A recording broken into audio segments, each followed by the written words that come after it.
and rock out video. And that was Elton John, and I guess that's why they call it the blues.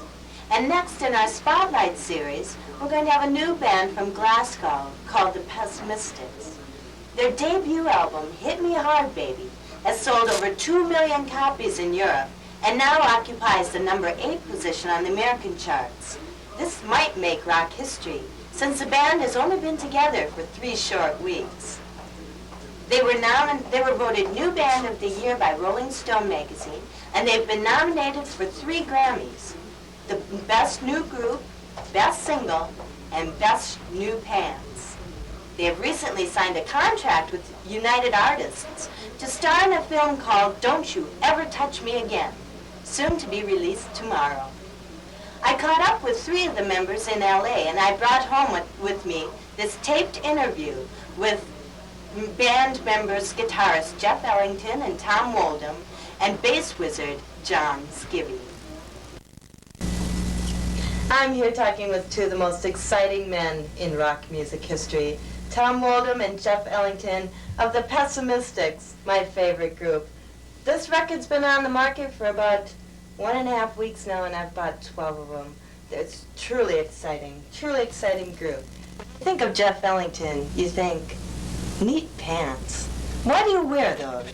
Hey, I've always wanted to win a Grammy myself, and I looked at all the categories. There's best song, best movie by a musical group, best whatever. And I looked down there and I saw a category, and it said best pants. And I remembered that Adam Ant had won that award, and hey, if Adam Ant can win, hey, these things better be his, I say. So I just say, hey, Grammy's coming to me this year. Okay, why the Pessimistics? Why not? Yeah, there's no reason about that I can think of. Can you think of one? No? No. Can you tell us about your beginnings? Well, yeah. Started out playing movie houses, coffee houses, any kind of house that would give us a job back in Glasgow. Since then, we've had a relatively fast rise to fame. We went from the Glasgow houses to opening for John Cougar to headlining a tour to album of the year practically. It's going to win. And all that in 3 weeks, I guess. And yeah, just under 3 weeks. It'll be 3 weeks tomorrow. Yeah. We've always been very committed to our music. You know, there are a lot of rumors around it, and I just thought maybe you could set the record straight. Why did Keith Partridge leave your group? That's a very touchy subject. Keith was practically the main inspiration for our group to start off with, and when he left, I figured that, I really don't know the whole reason behind it, but when he left, I thought that we were finished, but I guess, hey, I was totally wrong. We're really doing well. Yeah, a lot of people said we wouldn't be able to move on musically without Keith's tambourines. I think we proved them wrong. I think so too. So he was a motivating force. Did he help you inspire, or what inspired Cemetary Party? Well, Keith had maybe a little bit to do with it, but not that much. I think that's a long story for that one. I shouldn't get into that one on the air, but it's a long story, and if you buy the album, there's a little note in there that explains all of our songs and why we wrote them, because we are the in band now, and it just explains how we wrote it and why we write our songs. If you look in there, you'll see it. What are the future plans for your group? Do you have any? No. Not really, no. We just want to make some more money. That's Yeah. Well, since you are so famous, how do you cope with the inevitable, the groupies?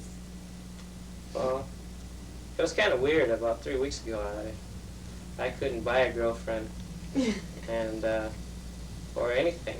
I was poor as heck. And now the girls just flock to me. I'm surprised, and as with Tom and John and the other 2 members of our band. And I love it. It's great. I invite groupies over all the time. What you do too. Yeah. Do you feel like you're a better person for your success? No. Yeah. You do? Really? Well, no. Okay, I don't think so. Okay, Peter Townsend has called you the last great hope of rock and roll. How do you handle this kind of responsibility? Well, you talked to Pete the other day. Pete, Explain yeah. that one. Pete's a dear friend of mine. We go way back. Met him a week ago, and ever since I've been very close to the guy. And I'm sure you've noticed Peter he likes to talk. He likes to make flashy quotes and statements, and it was quite a compliment he handed to us. And he may have been misquoted, I think. Although he is right, we are the only hope for rock and roll. And Yeah. I think we were handling it very well. I think we're going to save music as we know it today. That's true. I think we'll do a damn good job. And now you're doing a film, too. Can you tell us anything about your upcoming film, Don't You Ever Touch Me Again? Well, we did start on that today. It will be coming out tomorrow. That's a fast project. We do work pretty fast, but Yeah. I'm sure it'll be out by around dinner time tomorrow, and I'm sure half the country will probably be on Beautiful experience to make a film. Everybody at United Artists treated us just super. Love the people. Cher, great actress. Loved working with her. Excellent. Yeah, geez, I'd like to work with her again. She's very good. Oh, yes. Very much. Okay, I'm sure you're as excited as I am to see the Pessimistics in action. So let's cut now to their newest video.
Here with John Skibby, the bass wizard of the Pessimistics.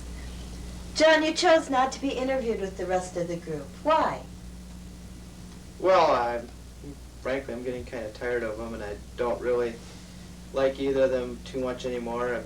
I think we've kind of burned out our relationship. It's not a friendship anymore. Now it's mostly a working relationship. So I try to stay away from them as much as possible.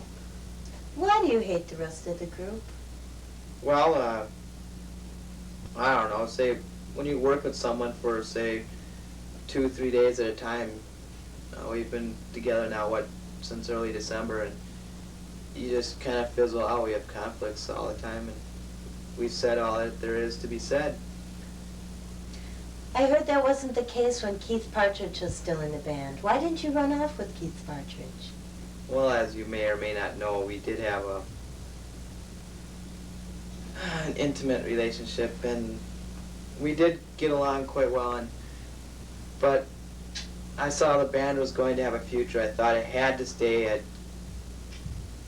I don't know, maybe I was looking out for my own interests, but I was looking at the band's interests too, and I had to say goodbye to Keith. I'd rather not talk about that. Okay. Well, what inspired you to write, "No more room for growth. You want to have us both. It's either the job or me"? Oh, well, that was in Liberated Woman, and I needed something with that meter and something that rhymed, so I pretty much wrote that one. That's all. It rhymed. John, do you like girls? Well, well, yeah. Yeah. Okay, it's been rumored that you've lured small children into your castle in Scotland, and no one's ever seen them again. Have you had anything to do with the disappearance of these children? Well, yeah. That was John Skibby, the base wizard of the Pessimistics. And now we'll see John in action in yet another video from the Pessimistics. This is the newest video from the latest song recorded earlier today, Cemetary Party.